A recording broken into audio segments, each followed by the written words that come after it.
બાબા, આ અંતઃકરણમાં બુદ્ધિ શાંત થાય એનો શું પ્રયોગ છે? હા, આ બુદ્ધિ છે ને એ આપણે, હું અંકિતભાઈ છું, હું જીગો છું, એ નામધરીના પક્ષમાં છે. હમ, અને અત્યારે આપણે જે વર્તમાન કાળની અંદર જીવી રહ્યા છે ને એમાં વિવિધતાઓ છે. હમ, અને વિવિધતાઓમાંથી પઝલ ઊભું થાય, એ પઝલ બુદ્ધિમાં હોય. પણ બુદ્ધિ શાંત કરવા માટે જ્ઞાની પુરુષની આજ્ઞાઓ, એ આજ્ઞાએ ધર્મ ને આજ્ઞાએ તપ, એની અંદર જે આપણી અંદર રિલેટિવ પોઈન્ટથી હું જીગો છું અને રિયલ પોઈન્ટથી હું શુદ્ધાત્મા છું, તો જગતની અંદર વ્યવસ્થિત શક્તિ, તો વ્યવસ્થિત શક્તિ એ શું છે કે ગજાનંદ ગણપતિ બાપા કોણ છે? ગજાનંદ ગણપતિ બાપા. એ કોના પુત્ર છે? તો કે રિલેટિવ વ્યૂ પોઈન્ટની અંદર પાર્વતી અને રિયલ વ્યૂ પોઈન્ટની અંદર શું છે? શિવ. હમ, એનો પુત્ર કોણ? ગણપતિ. ગણપતિ છે. હવે એ ગણપતિ જે છે ને એનો હું લોબી વાત નહીં કરું, ટૂંકામાં વાત કરું. હમ, કાર્તિકેય અને ગણપતિ હમ, આ બે માતાજી પાસે ગયા અને એમને કહ્યું કે જાઓ કે તમે કે જે કોઈ પહેલો કે પૃથ્વીની પરિક્રમા કરીને આવે હમ. હા. એનો હું ઇનામ આલીશ કે. તો કાર્તિકેય મોર પર બેહીને જતા રહ્યા અને ગણપતિ છે ને હમ, તે માતાની 5 પ્રદક્ષિણા કરી દીધી, માતા પિતાની. હોન પર કરી અંકિતભાઈ, એમને પેલા મોર પર કર્યું, એમને હોન પર કરી ઉંદર પર. હોન પર ઉંદર પર. ઉંદર એટલે હું ખબર તમને? મન. હમ, આ મનને એટલે ઉંદરને મન છે, પણ આ વૈજ્ઞાનિક ભાષા છે. ઉંદરે મન છે ને મનની ઉપર વસવાટ કરેલી જે પ્રજ્ઞાશક્તિ એ માતા પિતાના કયમ રહે છે એને શું કહેવાય છે? સમ્યક બુદ્ધિ. સમ્યક બુદ્ધિ. એટલે ગણપતિ ગણ છે. હમ, અને એ ગણ એ માતા પિતાની પ્રદક્ષિણા ફરી અને એમને કહી દીધું કે આખી પૃથ્વીનું જે પ્રદક્ષિણાની અંદર હું જે ફરું છું એ મારા માતા પિતાના ચરણોમાં જ આવી ગયું. અને શંકર ભગવાન ને પાર્વતીએ કાર્તિકેયને ગણપતિને પાસ કર્યા. હમ, આ મોટા મોટા કોણ છે, મોટી ડૂન છે, એ બધું જ વૈજ્ઞાનિક ઢબથી બધું મેલેલું છે. હમ, એટલે આપણી અંદર આપણે અત્યારે અહીં આગળ ભજનોની અંદર પેલા ગણપતિ બેહાડે છે, તે બધી જગ્યાએ કોઈક જગ્યાએ ડાયરા થાય, ભજનો થાય, ત્યારે પહેલાં ગણપતિ બેહાડે. તેની અંદર ગાય મૂળ મહેલમાં વસે ગુનેસા, ગુરુ ગમ છે ગમ પાતા, ગુણપત દાતા, ઓ મેરે દાતા ગુણપત દાતા. મૂળ મહેલ એટલે મૂળ મહેલ કયો? તો કે મન, વચન ને કાયા. અને એની અંદર વસે ગુણેશા એટલે ગુણેશા એટલે ગણપતિ દાદા એટલે સમ્યક બુદ્ધિ, કે જે પ્રકૃતિ નહીં જોને અને પરમાત્મા નહીં જોને. પ્રકૃતિ એટલે પાર્વતી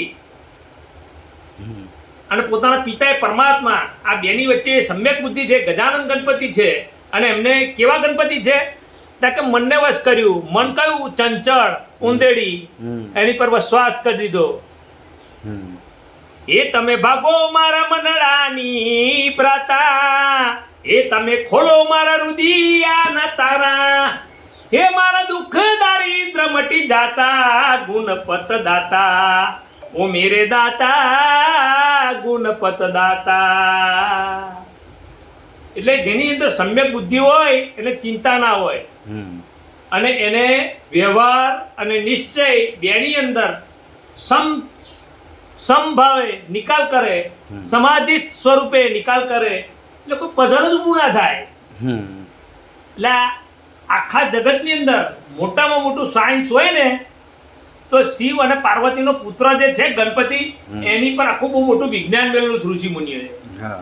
પણ વૈજ્ઞાનિક રીતે જો સાચી રીતે જો સમજવું હોય ને સાહેબ, તો અંતઃકરણને છે ને પ્રફુલ્લિત કરી દે, રોમ પુલકિત કરી દે, મન વચન કારણે પુલકિત કરી દે, એવું આ વિજ્ઞાન છે.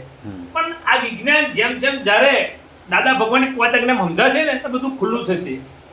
એટલે ગણપતિ છે, કાર્તિકેય છે, શંકર ભગવાન છે, પાર્વતી માતા છે, અંબે માતા છે, બહુચર માતા છે, ભદ્રકાળી માતા છે, આ બધું શું છે પ્રકૃતિની અંદર એ ખુલ્લી રીતે સમજાશે.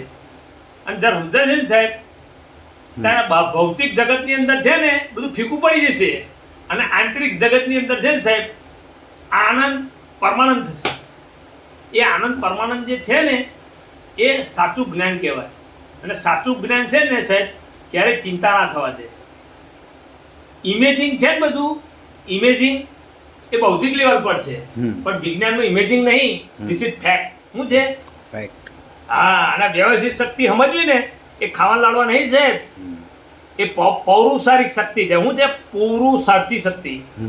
5 આજ્ઞાની અંદર એટલી જબરદસ્ત શક્તિઓ છે, અને અલગ અલગ રીતને અલગ અલગ નિમિત્તો ત્યાં ખુલ્લું થશે ને, ત્યાં વિજ્ઞાન આ ભારતની અંદર કંઈક ઓર જાતનું પ્રભાવ આવશે.